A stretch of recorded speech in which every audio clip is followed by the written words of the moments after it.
Quelqu'un me suit? Il y a une histoire très intéressante avec Agar. Genèse chapitre 16, verset 1. Il est dit, lorsque l'ange de l'Éternel la trouva, lisons ensemble, frère, près d'une source d'eau. On est tous dans la source d'eau. Amen. Dans le désert, près de la source qui est sur le chemin de Chour. Il dit, lisons, Agar, servante de Saraï, d'où viens-tu et où vas-tu?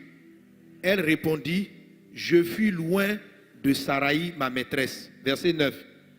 L'ange de l'Éternel lui dit, retourne vers ta maîtresse et humilie-toi sous sa main. Verset 10. L'ange de l'Éternel lui dit, je multiplierai ta postérité et elle sera si nombreuse qu'on ne pourra la compter. L'ange de l'Éternel lui dit, voici tu es enceinte, tu enfanteras un fils à qui tu donneras le nom d'Ismaël, car l'Éternel t'a entendu dans ton affliction. Amen.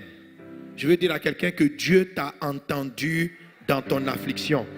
Alors Agar, c'est la femme servante de Sarah, la femme d'Abraham, qui a été donnée à Abraham par Sarah elle-même, parce que Sarah n'arrivait pas à enfanter. Elle a suivi une vieille coutume de leur région qui n'est pas appréciée par Dieu, je dois le dire, amen, ce n'est pas la volonté de Dieu, mais c'était une coutume dans leur région, c'est que si ton mari a un enfant avec ta servante, l'enfant t'appartient, tu deviens la mère de cet enfant. Donc Sarah a dit à Agar, sa servante la plus fidèle sûrement, va vers mon mari. Son mari est allé vers elle, elle a eu un enfant. Mais lorsque Agar est tombée enceinte, elle a commencé à se jouer les coépouses.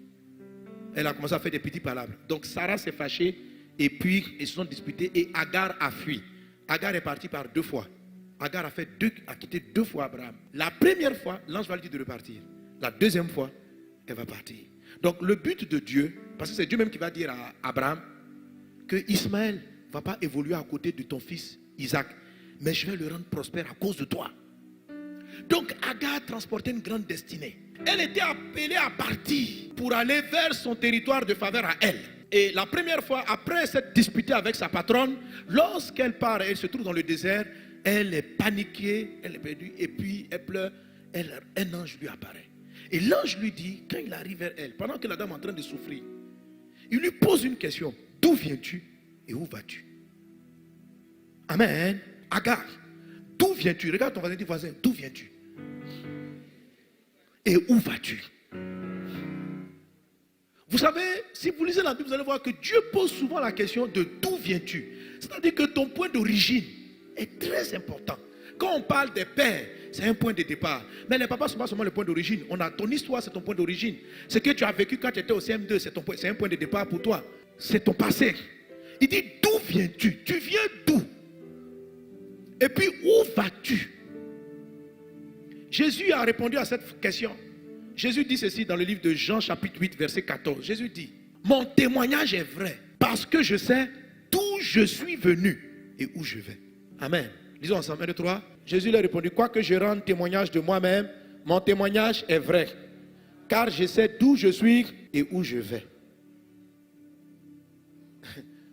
Ça veut dire que ton témoignage est faux. Ta vie est fausse. Ton mariage est faussé. Ton ministère est faussé. Ton travail est faussé. Tu prends une fausse route. Si tu ne sais pas d'où tu viens, si tu oublies d'où tu viens. Et si tu oublies aussi où tu vas. Où? Les deux. C'est-à-dire, et puis en fait, quand tu ne sais pas d'où tu viens, tu ne peux pas savoir où tu vas. Le d'où tu viens détermine la manière dont tu vas arrêter à où tu t'en vas. Où vas-tu? Ça s'appelle ton Rehoboth. Mais on n'envoie pas à Rehoboth si on n'a pas traité avec le d'où tu viens.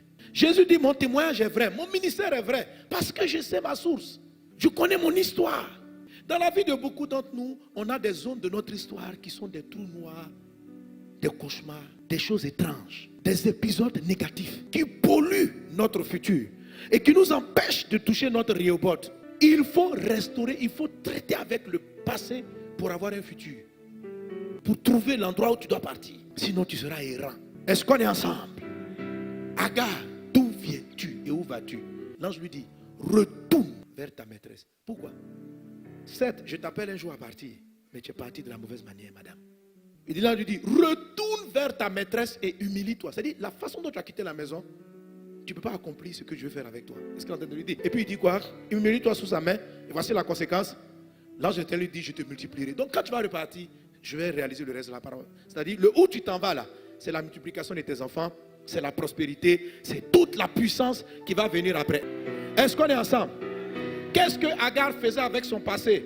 Quand l'ange l'a rencontré, il lui a dit, d'où viens-tu? Agar, servante de Sarai, d'où viens-tu et où vas-tu? Elle a répondu quoi? Je quoi? Ah, je t'entends pas. Elle a dit quoi? Je fuis loin de ma maîtresse. Elle ne savait pas où elle partait, mais elle savait ce qu'elle fuyait. Je ne sais pas si vous comprenez. Oh, puissiez-vous comprendre la profondeur de ce dont j'ai parlé. La plupart des personnes dans la vie ne vont pas quelque part, mais ils fuient quelque chose. Il y a des gens, vous êtes assis, mais vous fuyez le célibat. On ne fuit pas. Si tu fuis le célibat, tu ne vas pas rentrer dans le mariage de Rehoboth. Je ne sais pas si tu comprends. La Bible n'a pas dit l'homme fuira son père et sa mère. L'homme va quitter son père et sa mère. Il y a des gens qui fuient leur passé. On ne doit pas fuir. On doit quitter. Alléluia. La fuite, c'est une peur. La fuite, c'est un cauchemar. Mon passé est un cauchemar. Je m'enfuis loin de mon passé. J'étais trop pauvre dans la vie. Mon papa m'a maltraité. J'ai souffert dans mon premier mariage. Je fuis. Si tu fuis, tu vas te perdre. On ne doit pas lui dire, tu ne dois pas dire je fuis ma patronne. Ton destin n'est pas de la fuite. Ton destin est de quitter. L'homme quittera son père et sa mère. Maintenant qui fuit. Je sais que certaines histoires de ton passé n'ont pas été agréables, mais tu ne dois pas fuir. Tu dois quitter, pas fuir. Je sais que tu as vécu des choses qui t'ont blessé, traumatisé. C'est ton origine, mais tu ne dois pas les fuir. Tu dois les quitter. C'est pas pareil. Quitter, on dit au revoir. Quitter, on a une manière de parler. Quitter, c'est un point. Mais la fuite, en fait, on s'échappe. Quand on s'enfuit, on peut aller. On ne regarde pas où on s'en va. Hein. Si on dit tout de suite, il y a une bombe ici. Est-ce que tu t'en vas quelque part? On dit une bombe. Chacun prend la porte. La fuite a pour propre de te désorienter. Et c'est quand tu t'en vas que tu dis où je suis. Alors pour retrouver ton point, tu dois aller vers le passé. Dis à ton voisin, ne t'enfuis pas. Alléluia. Amen, amen, amen. Amen. Gloire à Jésus. Alors Dieu va lui dire d'aller vers la maîtresse. Et là c'est tout le principe dont on a parlé. C'est-à-dire honore ton père et ta mère. Ton origine, il faut les honorer, il faut les respecter. Bénis Dieu pour leur vie. Même si ton papa était bizarre, honore ton père et ta mère. Ça, je l'enseigne dans l'ouvrage. Lisez-le, appliquez-le. J'ai donné toutes les clés. Comment on honore un papa. Comment, dans l'enseignement sur les vaincre les épreuves du désert, j'ai parlé de comment on honore un roi. J'ai parlé de tous les principes de l'honneur. Respectez les principes de l'honneur. Dis au Père. J'ai dit qu'il ne s'agit pas d'adorer papa. Il ne s'agit pas de refaire les erreurs que papa a faites. Il ne s'agit pas, non, mais il s'agit de l'avoir en haute estime. Toutes ces choses-là, nous les avons expliquées. Que cela soit ton partage. Et je te conseille vivement de prendre l'ouvrage. Vous avez été édifié par cet enseignement et vous voulez en écouter d'autres du pasteur Mohamed Sanogo? Abonnez-vous à ses pages Facebook, YouTube, Twitter et Instagram. Ou allez sur la page Facebook de Librairie d'Honneur où vous trouverez ses ouvrages et encore plus d'enseignements. Que Dieu vous bénisse.